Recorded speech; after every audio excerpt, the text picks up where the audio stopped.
নমস্কার, চলে এসেছি গীতা লেবের নতুন একটা আপডেটস নিয়ে। আজকের গল্পের শুরুতেই আপনারা দেখতে পাবেন গিনি রীতিমতো সাত্ত্বিকের সঙ্গে পায়ে পা লাগিয়ে ঝগড়া করছে এবং বলে যে আমি ওর সাথে কাপল ডান্স করতে পারবো না।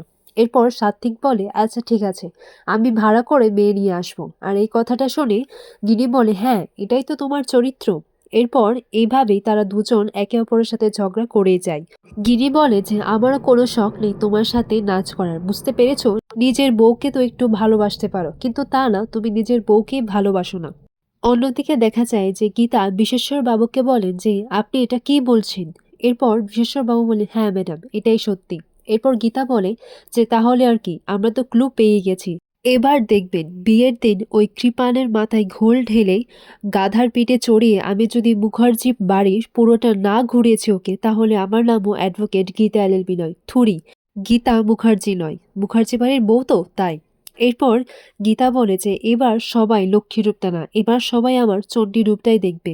এরপর গীতা অঙ্কিতকে ফোন করে জানায় যে ঘরে বসে বসে কি করছো, তৈরি হও, বর বেশে তৈরি হও। এরপর অঙ্কিত বলে আপনি কি বলছেন, আমি কিছুই বুঝতে পারছি না। গীতা বলে যে বুঝতে পারছো না তাই না, শোনো, জোড়ায় বর আসবে আর তুমিও তাড়াতাড়ি তৈরি হয়ে যাও, তোমাকেও তো বর সেজে আসতে হবে, তোমাকে বরণ করব, তারপর মেহেকের সাথে তোমাকে বিয়ে দেব। এরপর অকিত বলে যে এটা কি সম্ভব হবে।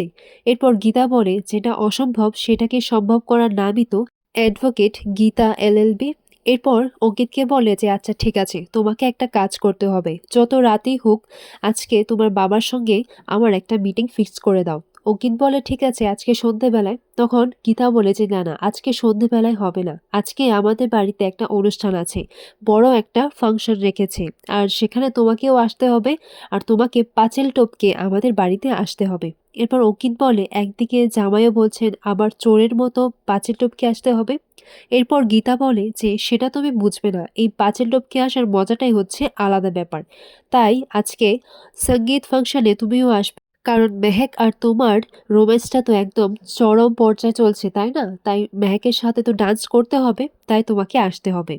এরপর এই কথাগুলো শুনে বড়বাবু বলে যে আমি তো অবাক হয়ে যাচ্ছি আপনাকে দেখি, এরকম মনে হলো যে আপনি পাশের বাড়ির বৌদির সঙ্গে কথা বলছেন। এরপর গীতা বলে যে হ্যাঁ, নারীদের অনেক রকম রূপ হয়, কখনো সে কালী, কখনো সে দুর্গা, আর কখনো সে লক্ষ্মী, আর কখনো চামুন্ডা।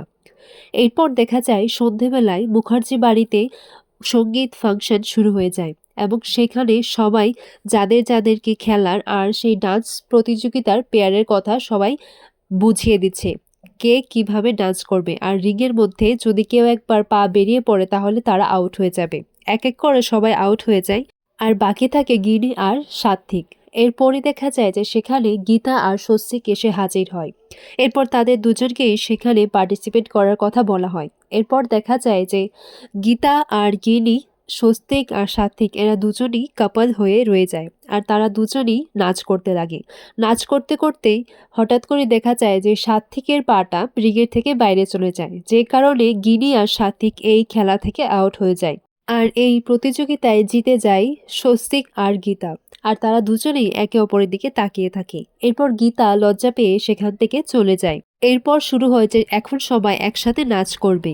আর এখানে আজকের পর্বটি শেষ হয়। আগামী পর্বে দেখা যায় অঙ্কিত মেহেককে বলে যে আমি তোমাকে ভালোবাসি। মেহেক বলে যে আপনি এখানে আর ফোন করবেন না, আপনি ফোনটা রাখুন, আমাকে কেউ একজন ফোন করছে। এরপর দেখা যায় যে কৃপান ফোনে বলে যে তুমি কার সঙ্গে কথা বলছিলে, ওই অঙ্কিতের সাথে? অঙ্কিতের সাথে তো এখন বিয়েটা হচ্ছে না, বিয়েটা আমার সাথে হচ্ছে। এরপর মেহেক বলে যে বিয়েটা তো এখনো হয়নি। তখন কৃপান বলে যে বিয়েটা হয়ে যাবে, আর কে আটকাবে, তোমার ওই অ্যাডভোকেট গীতা নেবে, সেও পারবে না, বিয়েটা হবে। আর অঙ্কিতের সাথে যদি তুমি কথা বলো তাহলে কিন্তু আমাদের বিয়ের দিনটাই ওর মৃত্যুর দিন হবে।